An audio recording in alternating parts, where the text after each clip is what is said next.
It's time now for the award-winning #1 local talk show in Northeast Pennsylvania, The Sam Lesante Show.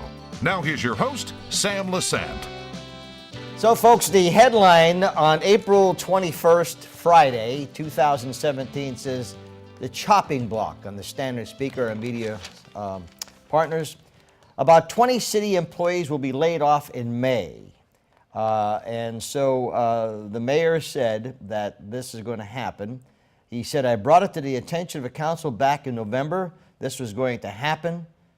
Without some kind of finance substitute, what are we supposed to do? Mayor Cusat said.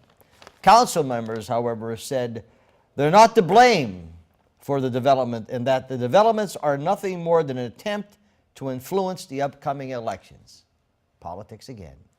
Mayor Cusat joins us today. Mayor, so you, how do you respond to this particular statement here where it says you brought it to the attention back in November. Now, what did you do? Well, first I put out an early spending plan in September, 9 weeks earlier than required. November 1st, I introduced a budget, full budget, and council didn't really want to talk about it. So we went into the first meeting on November 28th. When you say council didn't really want to talk about it, what do you mean by that? I tried to set up some work sessions, thought we could get in there and discuss what the needs of the city really are. You know, I never felt that the city had a complete and full budget put forth, so I wanted to really, put it together and do the right thing. So when I walked into the meeting on, I guess it was November 28th or 29th, they handed me this sheet of paper here, and these are the cuts we're going to make. Okay. And, that's it. I asked if we want to discuss each line item one at a time, and they said, no, our mind's made up. All right, so I know we had this show before, but now we want to just rehash this because it's coming too close that you'll be late, possibly 20 people will be laid off. Now, in September, you said you try to sit down with council. Correct. All right. So they come to you in November with a budget, okay? And this is the budgets right here. Now, we're going to refer to that, but I just want to continue on some of the other comments that are here because I want to give the audience an opportunity of finding out what's going on. I've tried since taking office to find creative ways to avoid cuts, but City Council has not cooperated in any way, as it appears that the majority of City Council's goal is to put politics in this election year above themselves in an attempt to make the administration look bad at the peril of innocent employees. Now, they're saying that you're doing this because of politics, and you're saying that they're doing it because of politics. It was a campaign year, so I didn't really expect them to give me the full tax increase that I was stating that we needed to run the city properly, but I never thought that they would give nothing. But it is an election year, so that's what people want to hear, that they're not going to have tax increases. But nobody ever tells them without tax increases or without increased revenue that your services are going to suffer. Now, let's go back to, Zellner brought some interesting things. There has been no tax increase in the last 5 years. Correct. Okay. Now, back in 1994, the budget was $7 million. Correct. Approximately around that time, we had 177 employees. At a high point, I saw 177 employees. It's 2016. Correct. And the budget's $9 million. Correct. After 23 years. And you have roughly about 111 employees. Okay. So when the public is paying taxes, I like to use the word ROI. What's your return on investment? We've already seen the police department, under Chief Spezial, reduce crime by 26%. That is good for the city. It's good for the entire area. So now we have, when you're looking at taxes, right, you had asked last year for them to do a tax increase. Am I correct? Correct. Okay. And you looked for what? I was looking for approximately 20%, which would accumulate to about $1 million. So that would have been like an average for the households, an average in Hazleton, anywhere from $60 to $70, the average household. Of course, if your house was assessed more, it could be $200 more or $150 more. I don't think it would be more than 200 because you don't have that values. But let's say the average would have been $63 to $65. So I would have had to come up with $65 to get some kind of return so we can keep the roads, keep the police department, et cetera. Am I correct in saying that? Yeah, it's pretty much, yeah. That's the average home now pays $287 for police, fire, and streets.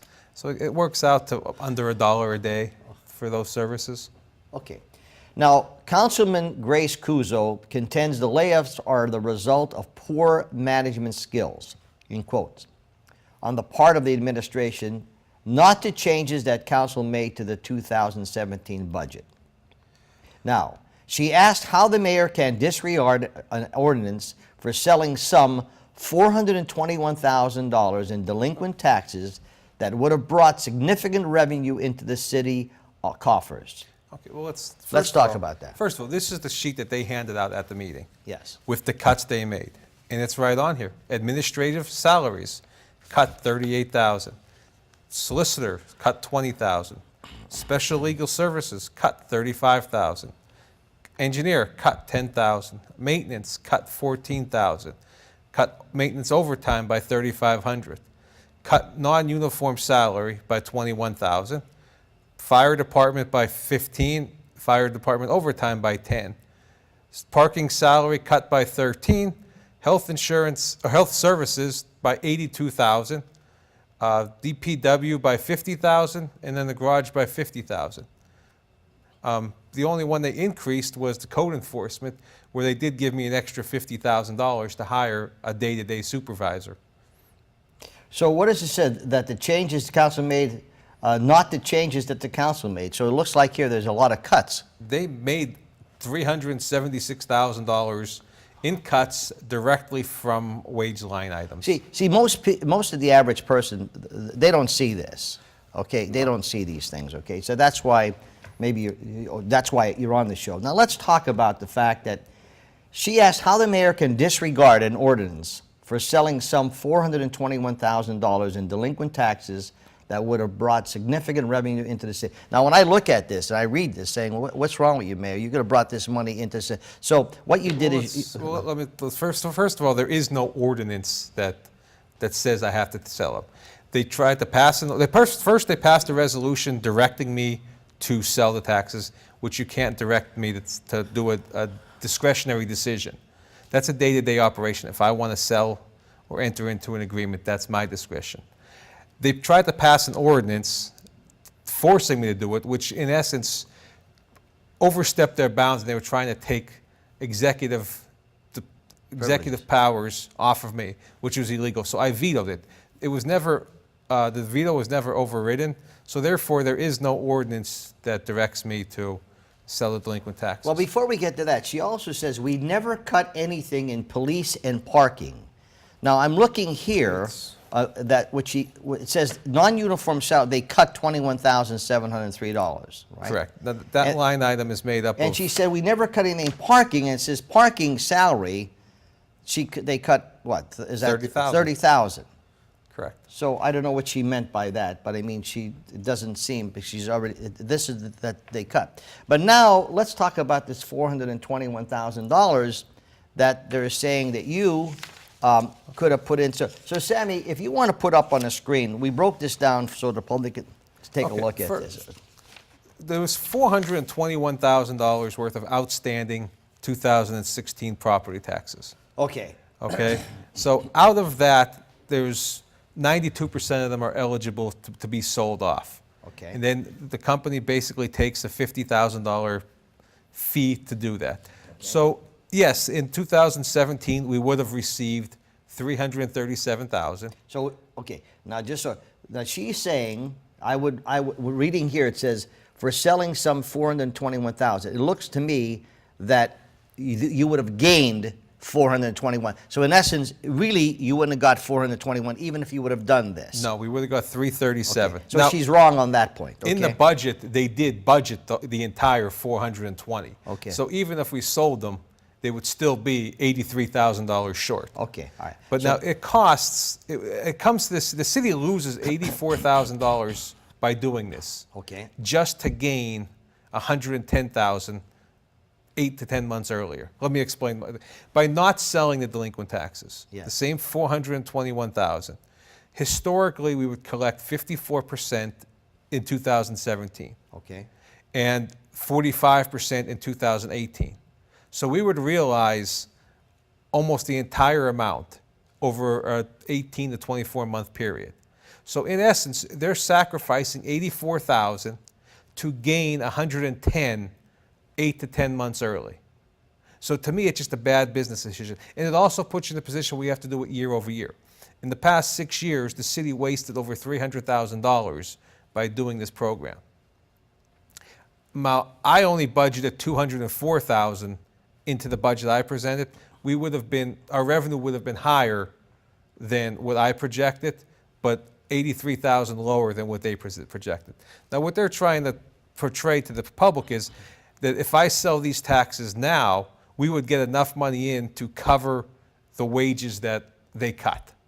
When in fact, they built $420,000 into revenue in the budget and was spent on other things. So the money they're trying to talk about, if I sell them, it would be a benefit to the city. It's already in the budget and spent, and it's going to be $83,000 short. So not only are we going to be $83,000 short on the revenue from their suggestion, we're still going to be $376,000 because of the cuts. So they're trying to play on double dipping. So here again, I'm gonna ask you this, okay, and with all due respect to the council people, okay, you're showing me this. You're showing the public. It's up there. They're looking at this because when you read something, you know, you figure that, you know, you're not really doing what you should be doing, so you just explain this, okay? Now, was this discussed with council? Council was aware. I was against this since 2011 when I first ran. When I got on council, I tried to stop it. I was never in favor of this. I voted to do it one time because we had no other choice, but eventually it has to stop because all it is, it's like a payday loan.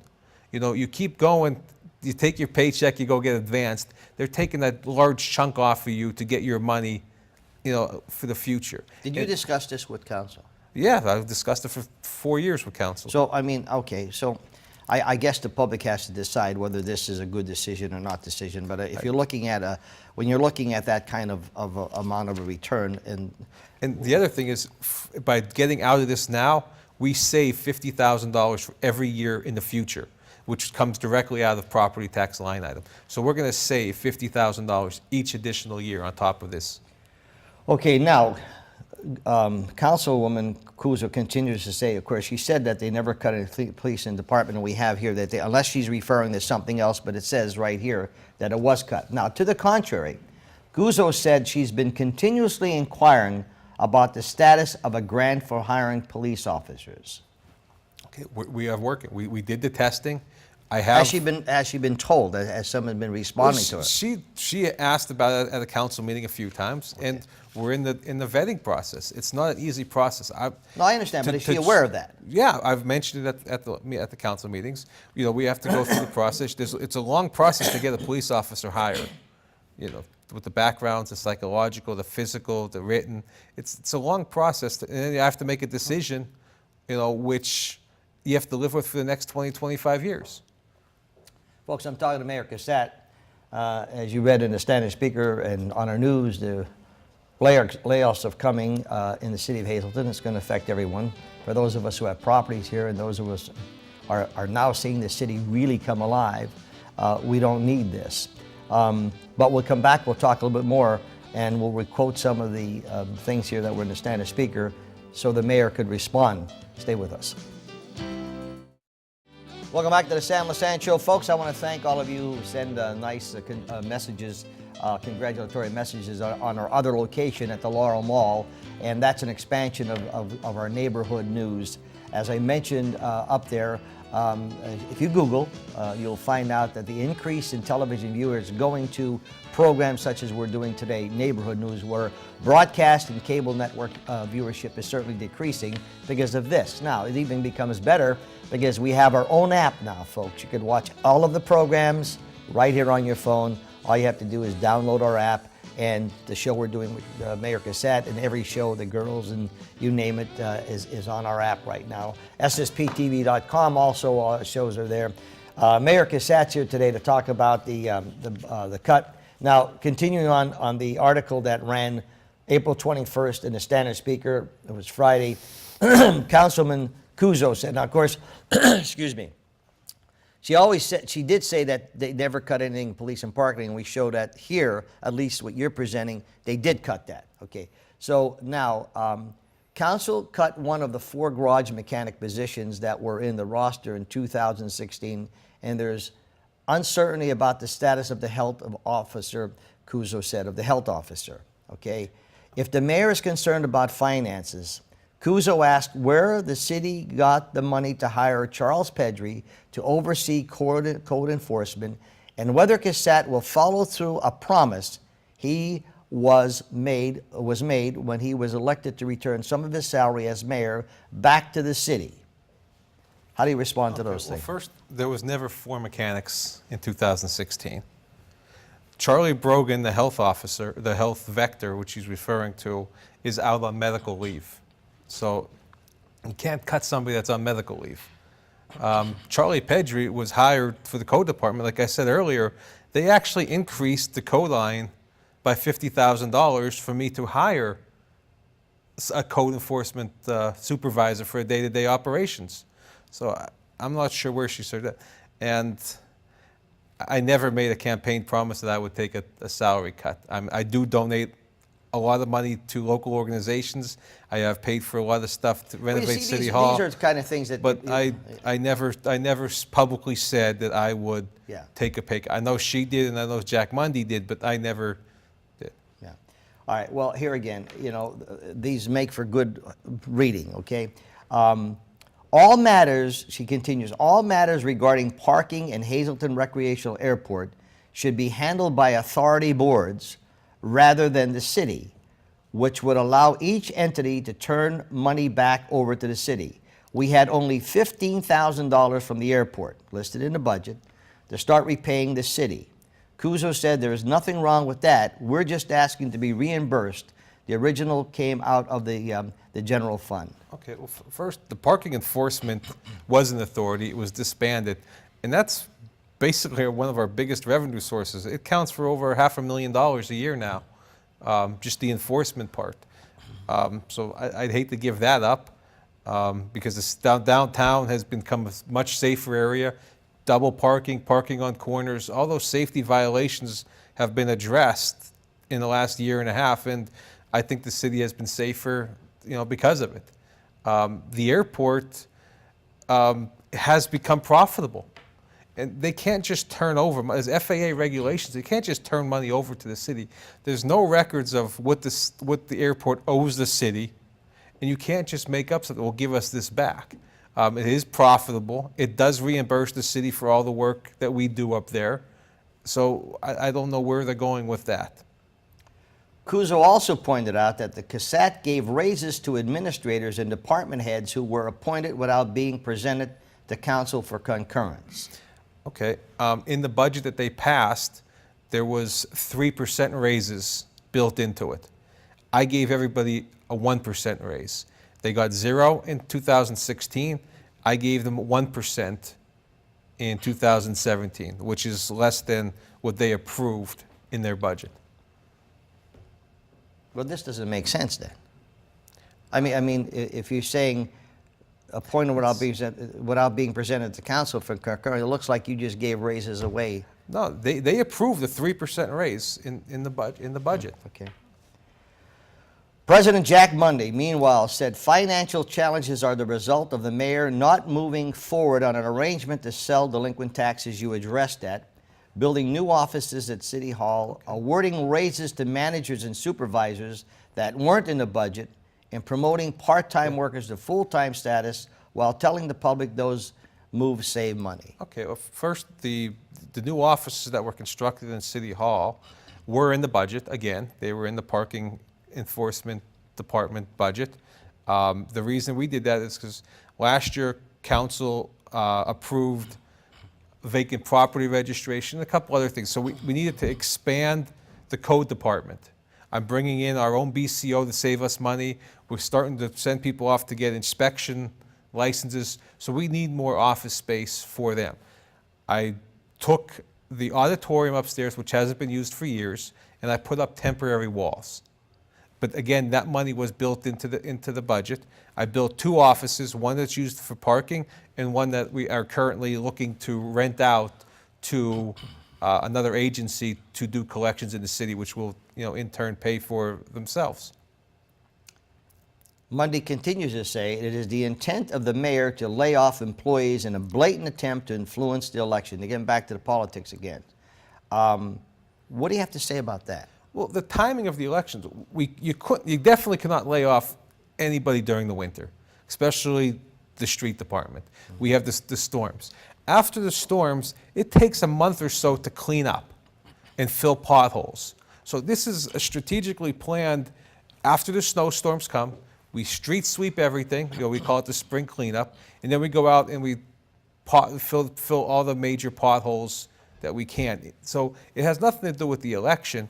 It's a timing issue where if we take some time off now, we have the chance to come back and then yet if finances don't get better, I can make another short layoff before the winter comes. Instead of laying off a consecutive period where it would really hurt the employees, I would like to do maybe 2 short breaks if needed and not, hurt the services as much as possible. I mean, there's no way we can go through October, November, and December without a street crew. The street crew is too important to the city. Jack Mundy, President Jack Mundy, I like him personally. He's a very nice person. We used to have breakfast together with our group of guys, and they still do. I'm sleeping in the morning now, but he's been there for 16 years. Okay, does he communicate with you, at least on a weekly basis or a bi-weekly basis? Does he come? Has he said, "Look, could you come up here to my place?" And he's at an office at the Laurel Mall, to discuss these things, so we can get all the facts. It's been quite a long time since I've met with Jack. He's never come to visit me at City Hall. He may call me once every month or so when something hits the newspaper he doesn't like. I repeatedly told people that council members at council meetings if they would like to set up a weekly meeting, they always compare it to a staff meeting. Look, if you want to have a meeting, we'll set up a specific time. I'll meet with you. I'll go over stuff. If you want to go have lunch, I'll go have lunch with you. I said, you just got to set it into my schedule that we could get together. I've never heard from anyone. Dave Sosa has visited me maybe 3 times in a year and a half. Mm-hmm. So I have Gavio does stop in at least on every other week. What is the function of a council person?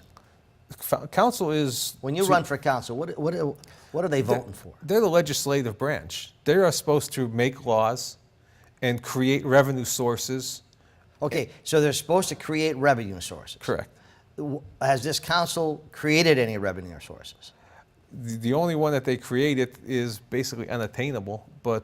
What is that? The vacant property registration. They gave me a vacant property and nobody to enforce it. So, without the employees, we can't do it. You can only stretch your employees so thin. We don't have the manpower to do everything we can.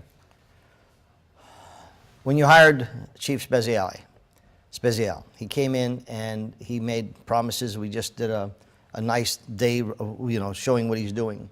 The force that he has, which fantastic. Okay, I applaud all the police departments in our area. They're doing a fabulous job. He reduces crime 26%, working on a very tight budget. He needs more cops. There's no question about it. Now, when you're dealing with this budget, okay, and they came in and what was your reaction when they made all these cuts back in November? it's disheartening because we're on a But they never discussed anything with you before they came and said, I'm cutting $38,000 from administrative. Did they say, look, these are the things that they do a line item, and did they... No, we never went line item by line item. No, it's a shame because we're trying to do the best we can. People deserve the best we can, and everything's cut. I mean, just take, for example, last May, when we applied for that COPS grant, we had 40 officers. Yeah. After next week, I'm only going to have 34. I mean, that's a reduction of 20%. Well, Mayor, I could say that, it's a little disheartening because people are paying their taxes and they want to, they want to see good government. Sure, you agree to disagree. We, the Lesante family, made a major investment here in town, and we're very happy about it. But people, sometimes politics plays the picture, and vote for this guy, he's a nice guy, vote for this girl, she's a nice girl, same thing. And what happens is maybe we're not voting for qualified people. Well, we got to find people that want to do the job they're, elected to do. I was on city council. I wrote legislation. I mean, it couldn't get it passed, but at least I wrote it. I can't recall anything that was written. What's the solution that maybe we can get these people back when you laid them off? Oh, we'll eventually bring them back. I don't know when, but I mean, again, this is only a temporary fix because we'll fall back into the same budget we had last year. I mean, no, this year. We're still going to be short. What do you need council to do? I got about a minute left. These one-time fixes aren't going to work. Yeah, you can't keep selling the same piece of property. You can't take money and put it in there illegally. You can't take seizure money. We need reoccurring revenue sources that are constant. Can't keep running to the water authority every time we have a problem and say, okay, we need this. It doesn't help. You're only hurting the constituents. What do you want council to do? Be fiscally responsible for the budget they pass. Folks, I'm talking to Mayor Cusat. We're talking about the layoffs here in Hazleton. Remember, it affects the entire area.